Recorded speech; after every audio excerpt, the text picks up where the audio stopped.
చాలా కాలం క్రితం దేవుని వద్ద పరలోకంలో లూసిఫర్ అనే అందమైన దేవదూత ఉండేవాడు. అతను దేవుని అత్యంత అద్భుతమైన సృష్టిలో ఒకడు. పరలోకంలో లూసిఫర్ యొక్క ప్రకాశవంతమైన కాంతి మరియు అతని అందానికి ప్రసిద్ధి చెందాడు. విలువైన రాళ్లతో అలంకరించబడి అతని స్వరూపం ప్రకాశవంతంగా ఉంది మరియు దేవుని అద్భుతమైన కాంతిని ప్రతిబింబిస్తుంది. లూసిఫర్ కేవలం ఒక దేవదూత కాదు, అతను పరలోకంలో అత్యున్నత శ్రేణిలో ఉన్నాడు. గొప్ప జ్ఞానం మరియు శక్తిని కలిగిన వ్యక్తిగా ఉన్నాడు. అతను పరలోకంలో ఆరాధనలో నాయకుడు మరియు చాలా ఎక్కువగా ఆరాధించేవాడు కూడా. సంగీతం మరియు ప్రశంసల ద్వారా దేవునికి కీర్తిని తీసుకురావడం అతని పాత్ర. అయితే లూసిఫర్లో ఏదో మార్పు వచ్చింది. అతని ఉన్నత స్థానం మరియు అతనికి ఇచ్చిన గౌరవం వలన అతను గర్వపడ్డాడు. అతని హృదయంలో ఉన్న గర్వాన్ని బట్టి అతనికి మరింత శక్తి కావాలి అనే దురాశతో నిండిపోయింది. దేవుని కంటే తక్కువ కాదు, దేవునిలా చాలా గొప్పవాడు అని ఆలోచించడం ప్రారంభించాడు. లూసిఫర్ కూడా దేవునిలా ఆరాధించబడాలి అని కోరుకున్నాడు. ఈ కోరిక అతన్ని ప్రమాదకరమైన మార్గంలో నడిపించింది.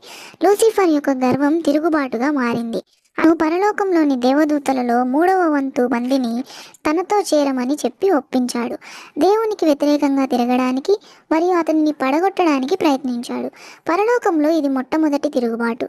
లూసిఫర్ మరియు అతని అనుచరులు తమ నియంత్రణను తీసుకోవాలని కోరుకున్నారు. దేవుని కంటే గొప్పగా పాలించగలరు అని వారు నమ్మారు.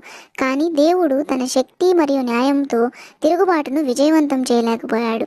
పరలోకంలో గొప్ప యుద్ధం జరిగింది. ఇక్కడ మైకేల్ అనే మరో శక్తివంతమైన ప్రధాన దేవదూత ఉన్నాడు. లూసిఫర్ మరియు అతని అనుచరులకు వ్యతిరేకంగా దేవుని దూతలను నడిపించాడు. అది అతి భయంకరమైన పోరాటం. కానీ చివరికి లూసిఫర్ మరియు అతని తిరుగుబాటు చేసిన దేవదూతలు ఓడిపోయారు. అతని తిరుగుబాటుకు శిక్షగా లూసిఫర్ పరలోకం నుండి వెళ్ళగొట్టబడ్డాడు. అతనిని అనుసరించిన దేవదూతలు దేవుని దయ నుండి పడిపోయారు మరియు పరలోకం నుండి దూరంగా ఉన్న రాజ్యానికి విసిరివేయబడ్డారు. ఇది నరకం యొక్క పుట్టుక. ఇది దేవుని నుండి వేరు చేయబడిన చీకటి ప్రదేశం. లూసిఫర్ అతని పతనం తర్వాత సాతానుగా ప్రసిద్ధి చెందాడు, అంటే విరోధి లేదా అపవాది అని అర్థం.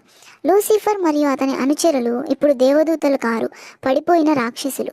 వీరు దేవునికి శత్రువులుగా మారారు. వీరు అబద్ధాలు మరియు చెడుతనంను వ్యాప్తి చేస్తూ భూమిపైన తిరుగుతారు. ప్రజలను దేవుని నుండి దూరం చేయడానికి ప్రయత్నిస్తుంటారు. లూసిఫర్ కథ చాలా శక్తివంతమైన కథ. ఇది గర్వం యొక్క ప్రమాదాలు మరియు దేవునికి వ్యతిరేకంగా తిరుగుబాటు చేస్తే వచ్చే పరిణామాల గురించిన కథ. అహంకారాన్ని, గర్వాన్ని హృదయం స్వాధీనం చేసుకోవడానికి మనం వీలు కల్పిస్తే ఎంత గొప్పగా ఉన్నా ప్రారంభం నుండి ప్రతిభావంతులైనా కూడా మనం పడిపోయేలా చేస్తుంది అని గుర్తు చేసుకోవాలి. నీ హృదయంలో లూసిఫర్ ప్రేరేపించే వాటికి స్థానం ఇవ్వకుండా దేవునికి మాత్రమే హృదయంలో చోటు ఉండేలా ఆహ్వానిద్దామా మరి?